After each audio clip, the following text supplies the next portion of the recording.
Salut les amis et bienvenue encore une fois sur notre chaîne. C'est Dr Antoine Niungeko, docteur en entrepreneuriat international, votre coach en entrepreneuriat, recherche et conseil.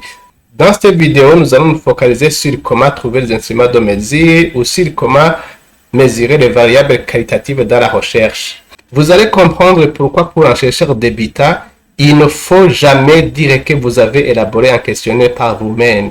L'élaboration d'un questionnaire, c'est un processus long et compliqué qui va au-delà de votre recherche de fin d'études. Alors, je suis réviseur auprès de Springer Nature Business and Economics Journal et j'ai une expérience en matière d'élaboration des articles, en matière de publication. Et alors, je vais vous parler de la pratique, je vais vous montrer pourquoi il ne faut pas élaborer un questionnaire par vous-même. Spécialement, je vais vous montrer les étapes nécessaires pour élaborer et valider un questionnaire, en commençant par les étapes de l'analyse exploratoire et les étapes de l'analyse confirmatoire. Donc, vous allez, si c'est la première fois que vous tombez sur nos vidéos, je vous invite à liker et à partager et à s'abonner à notre chaîne, comprendre finalement que c'est un processus long et compliqué, de telle sorte qu'il ne faut même pas penser à élaborer par vous-même un questionnaire. Il faut plutôt chercher des questions valides qui ont été élaborées par ceux qui ont conçu les théories. Donc voilà, c'est ça que je vais vous montrer dans cette présentation. Justement, c'est pour aider les chercheurs à ne pas se perdre dans les recherches, surtout pour les chercheurs débutants, pour les chercheurs qui ne sont pas expérimentés, parce que des fois, on se pose comment, pour des cas de variables qualitatives, comment on peut mesurer, comment on peut analyser les relations, comment on peut trouver des instruments de mesure pour les aider à tester, par exemple, une théorie qui existe. Par exemple, s'il faut analyser la relation entre la motivation et la performance au travail, vous voyez que la motivation, ce n'est pas quelque chose qu'on peut voir, c'est un concept. Et la performance aussi, ce n'est pas quelque chose qu'on peut voir, ce sont des concepts. Alors, si vous avez un travail pareil, je vais vous montrer comment vous pouvez trouver des instruments qui vous permettent de mesurer, par exemple, la motivation, ou bien qui vous permettent, par exemple, de mesurer la performance, mais en travaillant ou en utilisant des outils qui existent, qui ont été validés, et il vous suffit juste de les adapter dans votre situation de recherche. Donc voilà, nous allons commencer par vous montrer le cadre justement de cette présentation. Problème des chercheurs débutants ou finalistes. À la fin de leurs études, les finalistes doivent produire un travail de recherche, mémoire, thèse, dissertation, article, etc. Les approches de la recherche adoptées peuvent être quantitatives lorsque vous collectez des données chiffrées ou qualitatives lorsque vous collectez des données qui ne sont pas des chiffres. Par exemple, quand vous utilisez un questionnaire, vous n'êtes pas dans le quantitatif, mais vous êtes dans le qualitatif. Donc, les réponses que vous collectez quand vous utilisez un questionnaire ne sont pas des chiffres. Ou bien vous pouvez faire la combinaison des deux approches en utilisant l'approche qualitative et l'approche quantitative. Les données collectées peuvent être primaires ou secondaires. Les données primaires sont celles qui sont collectées pour des fins de la recherche en cours, et les données secondaires, le chercheur utilise des données existantes et non collectées pour la recherche en cours. L'usage des données publiées par la Banque mondiale sur le PIB, par exemple, est l'exemple des données secondaires. L'usage d'un questionnaire par le chercheur aboutit aux données primaires. En ce qui concerne les données secondaires, la question ne se pose pas au chercheur. Par exemple, si le chercheur souhaite analyser la relation entre le produit intérieur brut et les investissements directs étrangers, toutes ces informations sont produites par la Banque mondiale et peuvent être analysées par le chercheur. Toutefois, s'il faut tester une théorie, ou s'il faut analyser la relation entre des variables qualitatives, par exemple la motivation et l'engagement, la justice organisationnelle et la performance, par exemple, cela pose des problèmes aux chercheurs non expérimentés. Difficulté dans l'élaboration d'un questionnaire. L'élaboration et la validation d'un instrument de mesure demandent des moyens, du temps et des compétences en analyse des données que le chercheur risque de ne pas avoir. Ce processus est plus long et dépasse le cadre de la recherche simple. Le développement d'un nouveau instrument de mesure passe par la revue de la littérature, la consultation des experts, la génération des items, la collecte des données, l'analyse factorielle exploratoire et l'analyse confirmatoire. Au niveau de l'analyse exploratoire, vous devez analyser les données collectées pour voir s'il n'y aurait pas une forte corrélation entre les items. Ça veut dire que les items qui sont hautement corrélés doivent être supprimés de votre questionnaire. Il faut calculer le test d'adéquation de l'échantillon de Kaiser-Meyer-Holkin, KMO, qui doit être supérieur à 0,6. Il faut analyser la normalité des données avant de tester le test d'homogénéité. Vous pouvez utiliser le test de normalité de Shapiro-Wilk. Il faut aussi faire le test d'homogénéité de la variance de Bartlett. Il faut aussi tester le nombre de facteurs. Donc, il faut déterminer le nombre de facteurs qu'il faut extraire de votre base de données. Vous pouvez utiliser l'approche parallèle analysis. Et si c'est la première fois que vous tombez sur nos vidéos, je vous invite à liker et à partager et à s'abonner à notre chaîne. Il faut réaliser la factorisation. Il faut analyser les loadings ou les corrélations des items aux facteurs. Il faut déterminer le nombre d'items. Il faut analyser la communalité. Il faut en fait analyser la cohérence interne des questions posées par le calcul du coefficient alpha de Cronbach. Ça, c'est la partie en rapport avec l'analyse exploratoire. Est-ce que le finaliste, à son niveau, peut justement réaliser toutes ces analyses? Là, vous n'avez pas encore validé votre questionnaire. Parce qu'après cela, il faut réaliser l'analyse confirmatoire. Au niveau de l'analyse confirmatoire, vous devez d'abord élaborer un modèle où vous allez modéliser par des équations structurelles. Après, vous allez faire l'analyse, vous allez procéder à l'analyse et la validation du modèle. Vous devez calculer ces indicateurs, nombre de fit index qui doit être supérieur à 0,9, comparative fit index qui doit être supérieur à 0,9, relative fit index qui doit être supérieur à 0,9, Tukey-Lewin index qui doit être supérieur à 0,9, root mean square error of approximation qui doit être inférieur à 0,05, root mean square residual qui doit être inférieur à 0,1, standardized root mean square residual qui doit être inférieur à 0,8, goodness of fit index qui doit être supérieur à 0,9, adjusted goodness of fit, adjusted goodness of fit qui doit être supérieur à 0,9, parsimony normed fit index qui doit être supérieur à 0,5, parsimony goodness of fit index qui doit être supérieur à 0,5. Donc ça, c'est la partie de validation de l'analyse confirmatoire. Donc vous voyez que c'est un processus qui est long pour valider votre questionnaire. Alors après cela, il est extrêmement rare de travailler sur un sujet qui n'a pas été traité par d'autres chercheurs.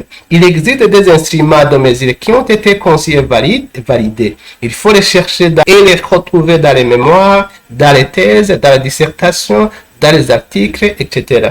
Il suffit de taper dans le moteur de recherche Google en mettant en relation vos variables et vous allez avoir des publications avec des items valides.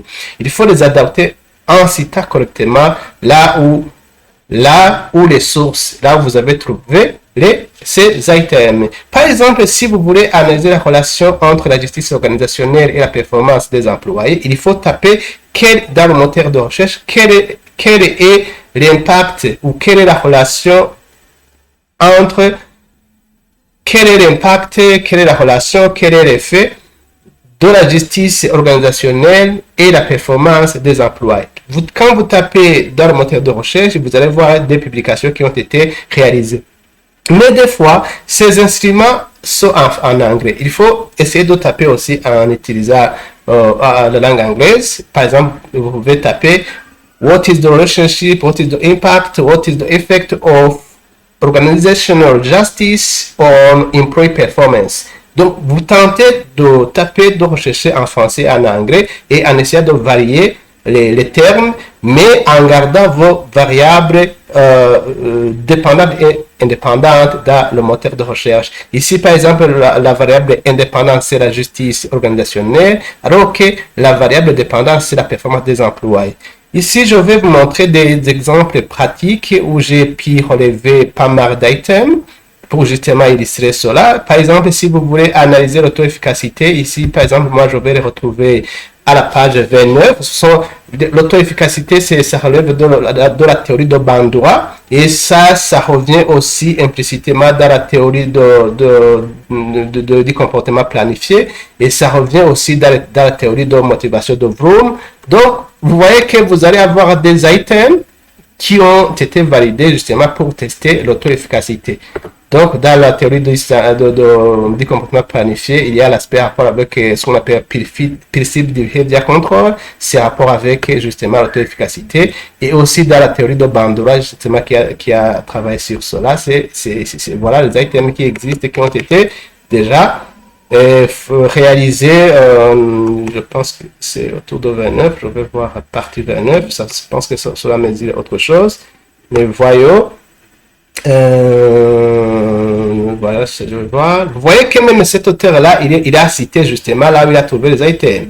Ça, c'est pour la performance individuelle. Voilà les items pour la performance individuelle. Voilà des questions valides qui sont là. Voilà. Je vais voir pour l'auto-efficacité. Voilà, par exemple, performance organisationnelle. Voilà les questions. Voilà. Il y a des questions qui sont là. Mais vous voyez que on a cité là où on a trouvé ces items. Voilà. Je vais vous montrer un autre article. Par exemple, pour l'intention de quitter, ce qu'on appelle turnover intention. Si vous voulez analyser, mesurer par exemple l'intention de quitter des employés, toujours vous allez voir qu'il y a des questions toutes faites. Donc, voilà ces questions. Vous voyez, are you overall committed to your job? Donc, ce sont des questions qui sont valides et qui ont été testées. Regardez, c'est ça. Turnover intention, vous voyez ça, ce sont des questions à rapport avec l'intention de quitter. Je peux regarder en haut, qu'est-ce que, voilà. Performance, voilà. Ça, ce sont des questions qui sont valides. Il faut regarder dans la méthodologie où est-ce qu'on a tiré ces instruments. Regardez aussi pour le cas de la performance. Si j'ai essayé de relever justement là pour vous montrer exactement ce que je suis en train de dire, que vous n'avez pas besoin d'élaborer des items parce que ça existe dans les travaux antérieurs. Donc c'est la page 8. Je vais à la page 8. Voilà. Task performance, interpersonal performance, organizational performance, adaptative performance. Donc vous voyez que là, si vous m'avez bien suivi, là où j'ai parlé de loadings, de corrélation aux items, voilà les corrélations. C'est ça justement les corrélations dont j'ai parlé dans la présentation. Voilà. Voilà.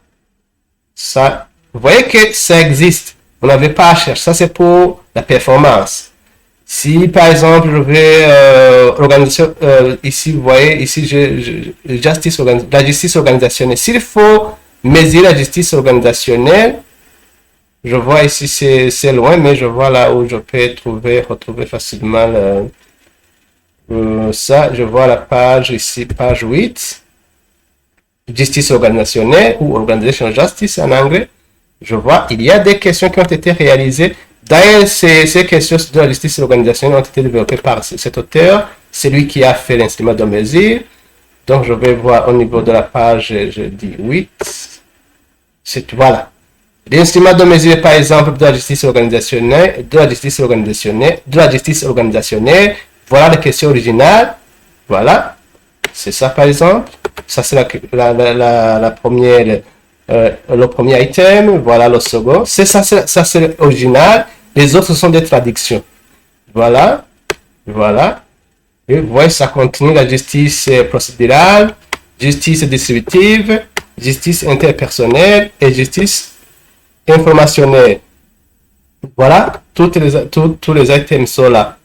Donc, ça, c'est pour vous montrer exactement que tout se trouve dans la performance adaptative. Voilà, j'ai quelque chose ici, soutien organisationnel, intention entrepreneuriale, je vois à la page 7. Voilà, c'est pour vous montrer que tout se trouve dans les publications. Il ne faut pas chercher à concevoir vous-même parce que, comme je viens de vous le montrer, vous venez de voir que le processus de validation des instruments, c'est un processus long et compliqué. Voilà, l'intention, des items en rapport avec l'intention, je vais essayer d'agrandir, voilà. attitude associée au comportement de désirabilité. C'est ça la théorie du comportement planifié d'Eigelsen qui a été développée en 1991. Voilà, désirabilité, etc. Tout ça. Donc, il ne faut jamais dire que vous avez élaboré un questionnaire. Plutôt, vous avez adapté un questionnaire provenant peut-être d'un autre des instruments qui sont là, qui ont été validés. Donc voilà les amis, c'était juste vous montrer, vous rappeler qu'il ne faut pas vous compliquer la vie. La roue a été inventée, vous n'avez pas à inventer la roue. Cherchez les questions qui ont été validées par ceux qui ont développé ces théories et essayez de les adapter. Et ne dites jamais que vous avez conçu un questionnaire si vous n'avez pas respecté toutes les étapes de l'analyse factorielle exploratoire et de l'analyse factorielle confirmatoire. Donc, c'est ça la contribution. Et vous voyez que c'est pas vraiment très facile, il suffit de savoir là où vous devez chercher. Donc, c'est la fin de cette présentation. Si c'est la première fois que vous tombez sur nos vidéos, je vous invite à liker et à partager et à s'abonner à notre chaîne. À la prochaine vidéo. Bye.